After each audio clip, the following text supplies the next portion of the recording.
In this video, I want to talk more about the arm injury epidemic we are in, the severity of it, and then solutions that I'm proposing for it and how people can navigate baseball as a young pitcher or a parent and what to look out for.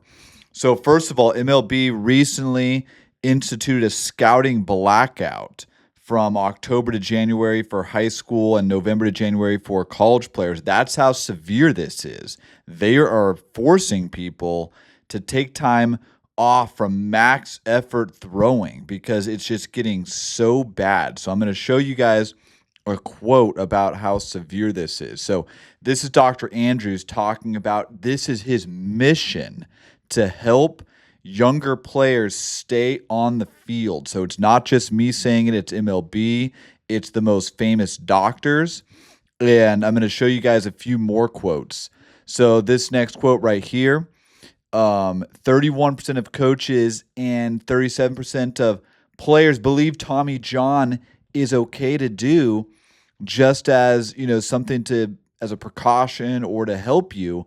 And this is how crazy the culture has become and why it's so important to raise awareness of the severity of Tommy John, of injuries, of just how nuts things have become. And like I said, just ways that we're going to be able to solve this problem. So one more quote for you guys. This is John Smoltz talking about how it's affecting the game. And he says, baseball, we're just playing it 12 months out of the year, throwing max effort, going absolutely wild, and it's just destroying baseball. That's why people are making such a big deal out of it, because we all love baseball. We want baseball to continue, people to be happy. So these are the solutions, okay? So when you do your studies on this, they say the arm, it doesn't fully develop until you're much older. So when you're throwing max effort at a younger age, that's actually going to increase the risk of injury by a lot. So when you're younger, you should be focusing on command, on good mechanics. You should be learning a changeup. A knuckleball is a great thing because that's the lowest stress pitch on the arm. That's one of the main things that I teach in my program. And then when you have a foundation of good mechanics, command, you're not trying to chase trophies when you're 9, 10, 11, 12 years old. Then from there, you can build up your body, because there's a great quote talking about how when you try to go for velocity in a short period of time, it's like dropping a Ferrari engine into like a Honda. It's going to explode. So you don't want to be building up your velocity before you're building up your body.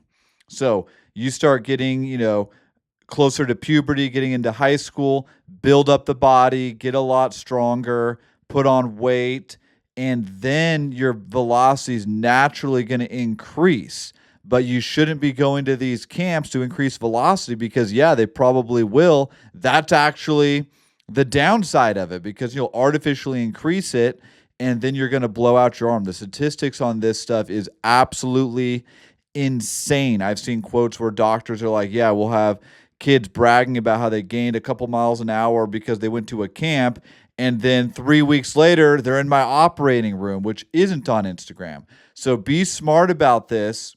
Do your own research. Don't just listen to me. I'm trying to raise the alarm and help guys, but I know you got to do your own research so you can see how severe this is, so that you can have the best chance as a parent, as a player, of reaching the highest level that you possibly can in baseball and not just peaking when you're 13 or 14 years old.